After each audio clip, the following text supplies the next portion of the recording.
Recently there's been increasing discussion about DEI hires, suggesting people are in their positions solely due to diversity factors and ignoring their qualifications and capabilities.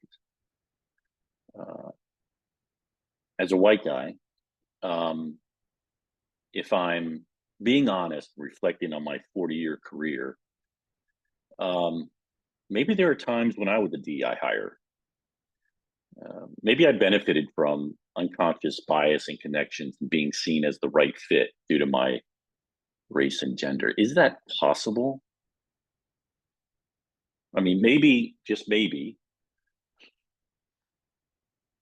there were times when on paper I wasn't the most qualified. Yes, there were individual things that I contributed, and I had intelligence and grit and all of that stuff. But and you compared me on paper to other people, maybe I wasn't the most qualified, which makes me think about, well, who gets to define most qualified for one, and then how does that fit into decision making regarding a job or uh, a role within an organization. Now, even though I say that, it doesn't mean that I think that all white men aren't qualified. Many are highly skilled and successful, but I think there's a double standard that we have questioned around the capability and the qualifications from underrepresented groups, those who are marginalized. In my work of helping organizations leverage diversity as a competitive advantage, I've seen the impact of the kind of DEI demonization.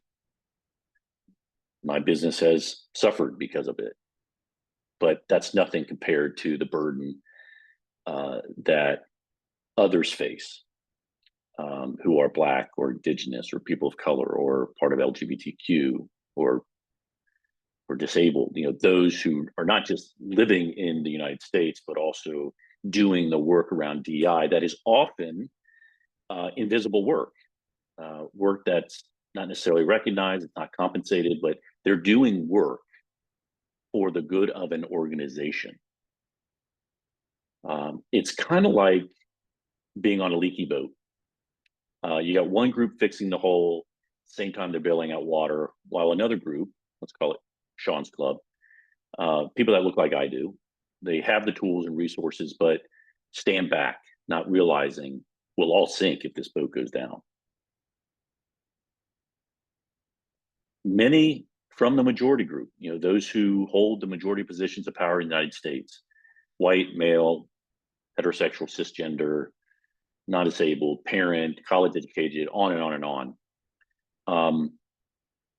Many that I speak to recognize that there is an uneven playing field. There is a need and a value to DEI or diversity, equity, inclusion, creating environments where we actually kind of see and respect and engage differences in ways that we embrace them and treat people in the way that they need to be treated to be successful, so that together we are contributing to common goals and common good.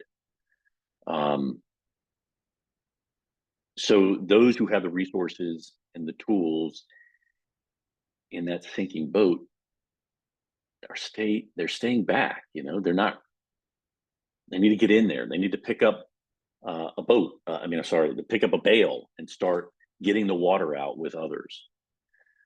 So I'd ask you to consider a few actions so that as white men, especially those who are allies and advocates for DEI, can do our part in pushing against this narrative around DEI hires or, DEI must die or whatever we're hearing these days. The first is publicly support DEI on social media, especially with LinkedIn. And I know that that could be risky for some, or you perceive it to be risk, but think about the risk of not doing it. People are watching us.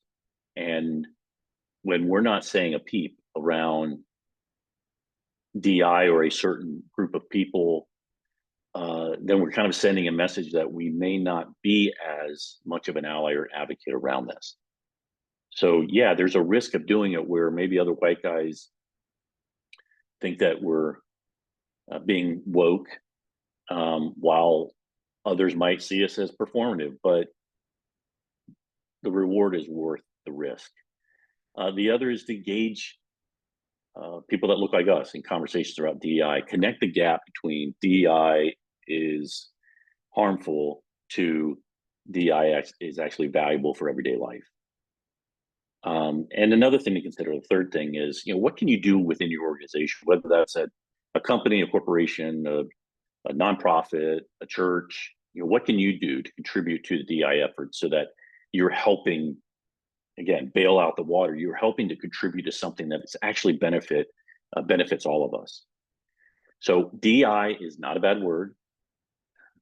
I actually think it's key to our societal survival and success as a people and as a country. So let's challenge these misconceptions. Let's support our colleagues, and actively contribute to positive change in the workplace and communities.